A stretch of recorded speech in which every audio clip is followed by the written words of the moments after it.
On the New Music, Part 6. We begin this session with questions on music asked to the mother and her replies. Question: what is the cause of the great difference between European and Indian music? Is it the origin or the expression? Mother replies, it is both, but in an inverse sense. This very high inspiration comes only rarely in European music. Rare also is a psychic origin, very rare. Either it comes from high above, or it is vital. The expression is almost always, except in a few rare cases, a vital expression, interesting, powerful.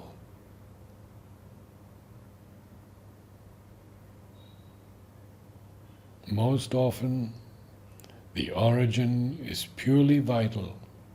Sometimes it comes from the very heights, then it is wonderful. Sometimes it is psychic, particularly in what has been religious music. But this is not very frequent. Indian music, when there are good musicians, has almost always a psychic origin.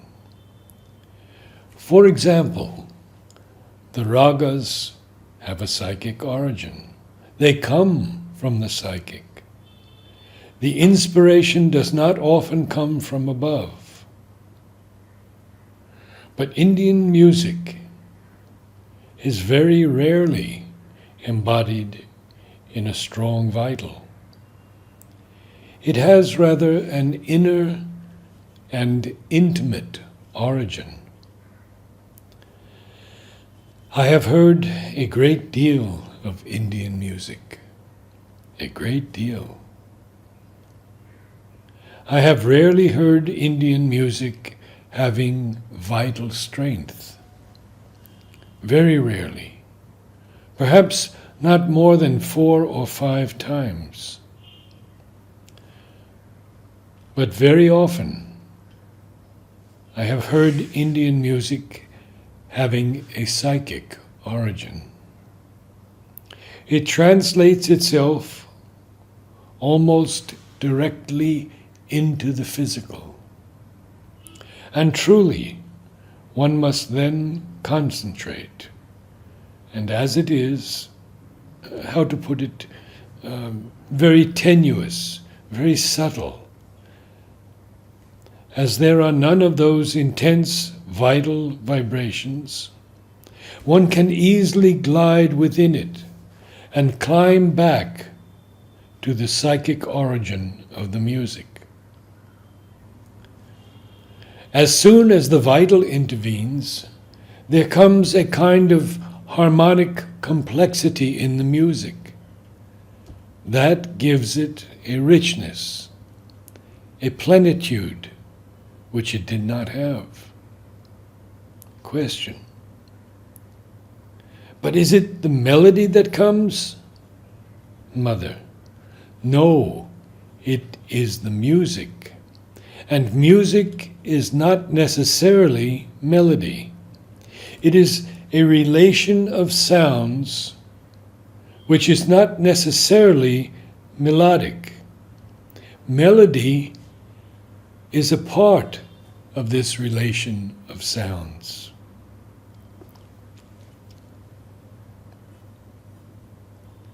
Question: after death, does the inner being continue to progress? Mother: that depends altogether upon the person. For everyone, it is different.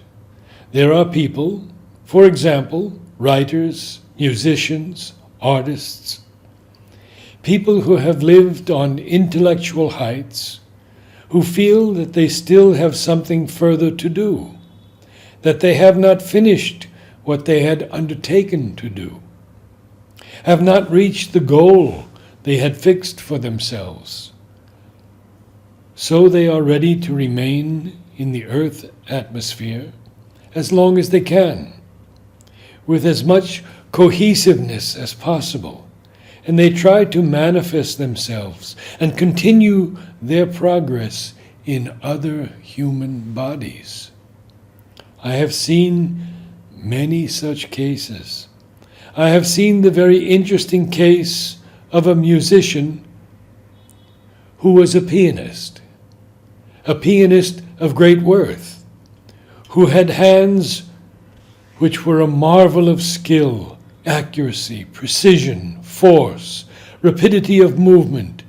Indeed, it was absolutely remarkable. This man died relatively young, with the feeling that if he had continued to live, he would have continued to progress in his musical expression. And such was the intensity of his aspiration that his subtle hands maintained their form without being dissolved. And each time he met anyone a little receptive and passive and a good musician, his hands would enter the hands of those who were playing. The person who was playing at the time could play well, but in an ordinary way. But at that moment, he became not merely a virtuoso, but a wonderful artist during the time he played. It was the hands of the other that were making use of his. This is a phenomenon I know. I have seen the same thing in the case of a painter. It was also a matter of hands. The same thing with regard to some writers. And here it was the brain that kept quite a precise form and entered the brain of someone who was sufficiently receptive and suddenly made him write extraordinary things, infinitely more beautiful than anything he had written before. I saw that taking hold of someone. It was in the case of a composer of music, not one of those who execute, but who compose, like Beethoven, like Bach, like César Franck. But César Franck executed also. The composition of music is an extremely cerebral activity. Well, here also the brain of a great musician came in contact with one who was engaged in writing an opera, and made him compose wonderful things, and arranged on paper all the parts. He was busy writing an opera, and it is extremely complex for the performers who have to bring out in the music the thought of the person who has composed. And that man, I knew him. When he received this formation, had a blank paper before him, and then he started writing.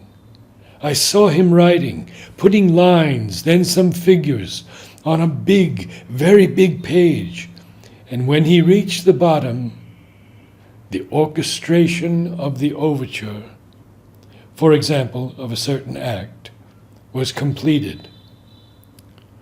Orchestration means the distribution of certain lines of music to each one of the instruments. And he was doing it simply on paper, merely by this wonderful mental power. And it was not only his own. It was coming to him from a musical mind that incarnated in him. Whilst I was there, I saw him writing in front of me a page like that. It took him about half an hour or 3/4 of an hour. And he got such a reputation that even big, well-known musicians brought him their works for orchestration. He did it better than anyone, and just in that way, on his paper. He had no need to hear the music or anything. Afterwards, it was tried out, and it was always very good. There were so many violins, so many cellos, so many altos, all the instruments.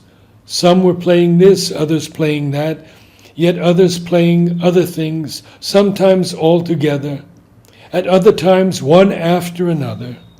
It is very complicated, not a simple thing. Well, there, while playing, hearing, or even reading, sometimes he took the score and read it. He knew which notes had to be distributed to which instrument, which notes had to be played by another, and so on. And he very clearly had the feeling of something entering into him.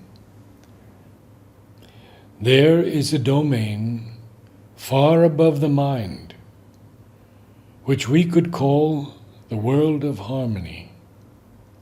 And if you can reach there, you will find the root of all harmony that has been manifested in whatever form upon earth. For instance, there is a certain line of music consisting of a few supreme notes that was behind the productions of two artists who came one after another. One, a concerto of Bach, another, a concerto of Beethoven. The two are not alike on paper and differ, but in their essence, they are the same. One and the same vibration of consciousness, one wave of significant harmony touched both these artists. Beethoven caught a larger part, but in him it was more mixed with the inventions and interpolations of his mind. Bach received less, but what he seized of it was purer. The vibration was that of victorious emergence of consciousness. Consciousness tearing itself out of unconsciousness in a triumphant uprising and birth.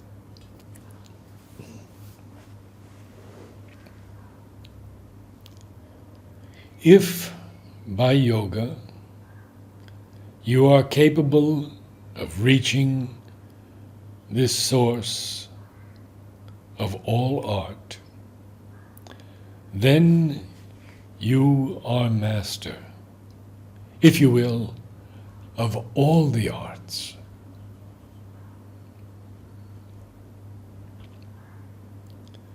Among the great modern musicians, there have been several whose consciousness, when they created, came into touch with a higher consciousness. César Franck played on the organ as one inspired. He had an opening into the psychic life, and he was conscious of it, and to a great extent expressed it. Beethoven, when he composed the Ninth Symphony, had the vision of an opening into a higher world, and of the descent of a higher world into this earthly plane.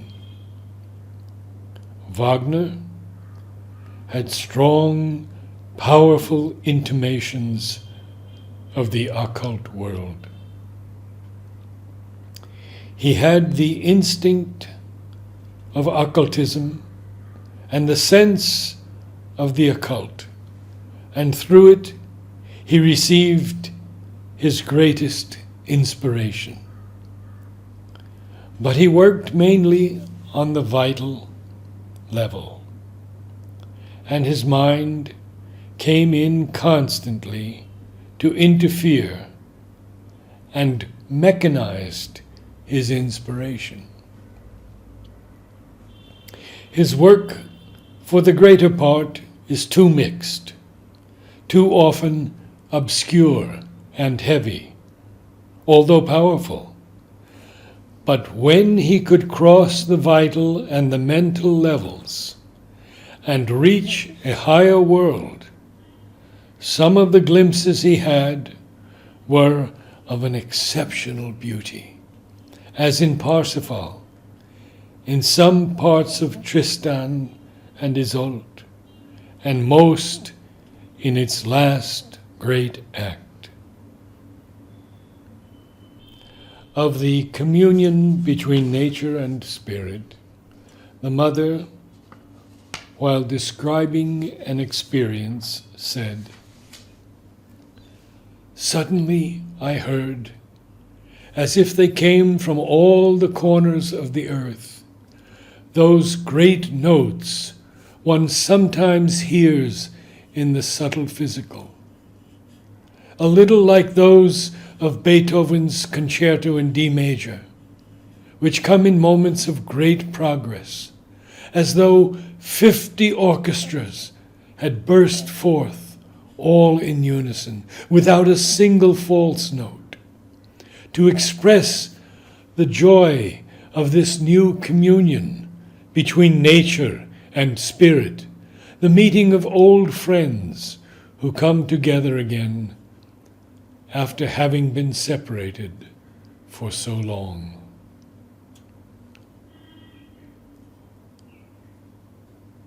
There are sounds which belong to the highest regions, and in fact, the sound we have here gives the feeling of a noise in comparison with that sound.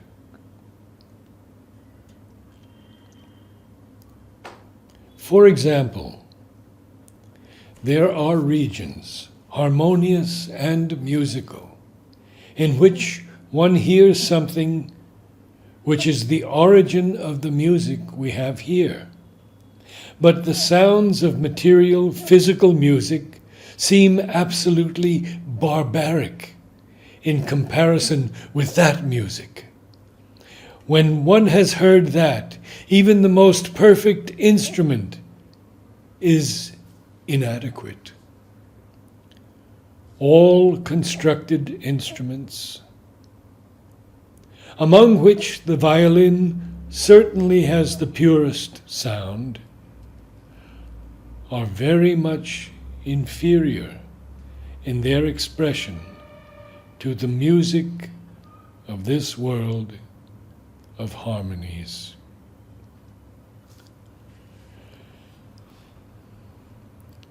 The human voice, when absolutely pure, is, of all instruments, the one which expresses it best.